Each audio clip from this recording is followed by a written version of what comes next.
शूर आम्ही सरदार आम्हाला काय कुणाची भीती, देव देश न धर्मापायी प्राण घेतला हाती. असे कधी काळी म्हणणारी आपली तरुण युवा पिढी जेव्हा झिंझिंग झिंगाट मनात सैराट होऊन मैदानातील खेळांपेक्षा, ग्रंथालयातील पुस्तकांपेक्षा, व्यक्ती महत्वाच्या जडणघडणेपेक्षा, कुटुंबातील संस्कारांपेक्षा सकाळी उठल्यापासून ते रात्री झोपेपर्यंत जेव्हा 3G 4G 5G म्हणत म्हणत पबजी सारख्या गेम मध्ये आपले प्राण गमावून बसतात, त्यावेळी व्यासपीठाला विषय मिळतो ऑनलाईन गेम भविष्याचा नाही नेम. होय, ऑनलाईन गेम भविष्याचा नाही नेम. नमस्कार, मी न्यू इंग्लिश मीडियम स्कूल घोडेगाव इयत्ता 9वीची विद्यार्थिनी कुमारी दीक्षा ज्ञानेश्वर पोखरकर तुमच्या समोर विषय सादर करते ऑनलाईन गेम भविष्याचा नहीं नेम. जो आंखें कभी तरसती थी किताबों के लफ्ज पढ़ने के लिए, वो आंखें आज व्यस्त है 4x4 इंच मोबाइल के स्क्रीन पे, 4x4 इंच मोबाइल के स्क्रीन पे.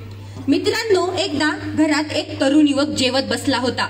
शेजारी आई व ताई देखील बसली होती. त्या मुलाच्या ताटातली भाजी संपली होती म्हणून आई त्याला विचारते, बाळा, तुझ्या ताटातली भाजी संपली आहे, तुला भाजी वाढू का? पण तो मुलगा शांत म्हणून आई त्याला पुन्हा विचारते, बाळा, तुझ्या ताटातली भाजी संपली आहे, तुला भाजी वाढू का? पण तरीही ते बाळ शांत. शेजारी ताई बसली होती. ती म्हणते, आई थांब, मी दादाला व्हॉट्सअप वर मेसेज करते, दादा तुझ्या ताटातली भाजी संपली आहे, तुला भाजी वाढू का? मित्रांनो, हे आहेत आजचे तरुण युवक. मित्रांनो, जर भावी पिढी सुसंस्कृत बनवायची असेल तर वाचन संस्कृती ही जोपासलीच पाहिजे. म्हणून मला मनापासून वाटते, आता लॉकडाऊन नव्हे तर शटडाऊन टीव्ही मोबाईल हा उपक्रम गावागावात राबवला गेला पाहिजे.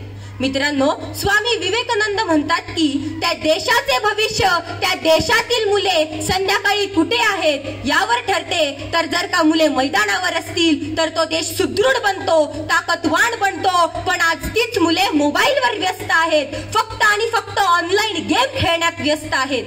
मित्रांनो, एका मुलाला पबजी या गेमचं व्यसन लागल्यामुळे त्याची मानसिक स्थिती इतकी बिघडली होती की कित्येक दिवस त्याला एका बंद खोलीमध्ये ठेवण्यात आले, तरीही त्याच्या बोटांची हालचाल थांबत नव्हती. खरं तर मी भारत सरकारचे आभार मानते की त्यांनी कित्येक बळी जाणाऱ्या ब्लू व्हेल सारख्या गेमवर बंदी घातली. मित्रांनो, जीवन जगत असताना जीवनातील मूल्य ही अगदी महत्वाची असतात. चारित्र्य, खेळाडू वृत्ती, हार पचवण्याची ताकद हे सर्व काही आपल्याला मैदानी खेळ खेळूनच मिळते.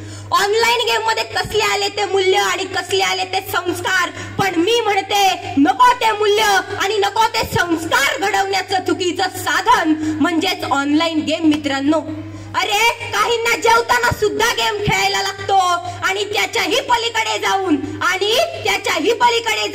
ज्या गोष्टीची लाज वाटायला हवी ती गोष्ट आपली आई अभिमानाने सांगते, माझा मुलगा गेम खेळल्याशिवाय जेवतच नाही. अरे, कुटुंबातील एकत्र जेवत असताना आजीच्या व आईच्या हातून प्रेमळ घास भरवताना जो संवाद व्हायचा व त्यातून जे संस्कार घडायचे ते संस्कार रूपी संवादच आज नष्ट झालाय. हो, अरे, रस्त्याच्या कडेने मान वाकडी करून मुले गेम खेळत चालली असताना समोरून भरधाव असा ट्रक येतो आणि जिंकलो म्हणता म्हणता बाई मेला म्हणायची वेळ येते. खरं तर खंत याच गोष्टीची वाटते की तीच मान जर का त्यांनी नेमबाजी सारख्या खेळासाठी वाकडी केली असती तर आज त्यांचे आयुष्य मात्र नक्की घडले असते.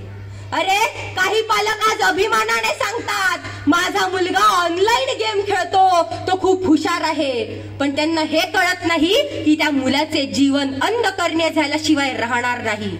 म्हणूनच म्हणते, विसरुनी टीव्ही विसरुनी मोबाईल खेळात वेळ गमवू, विसरुनी टीव्ही विसरुनी मोबाईल खेळात वेळ गमवू, साक्षी मॅरी धोनी आदर्श आपले बनवू, आदर्श आपले बनवू. जाता जाता एवढंच सांगेल, ऑनलाईन गेमचा नाद सोडा, ऑनलाईन गेमचा नाद सोडा, कारण ऑनलाईन गेम भविष्याचा नाही नेम, कारण ऑनलाईन गेम भविष्याचा नाही नेम. जय हिंद, जय भारत.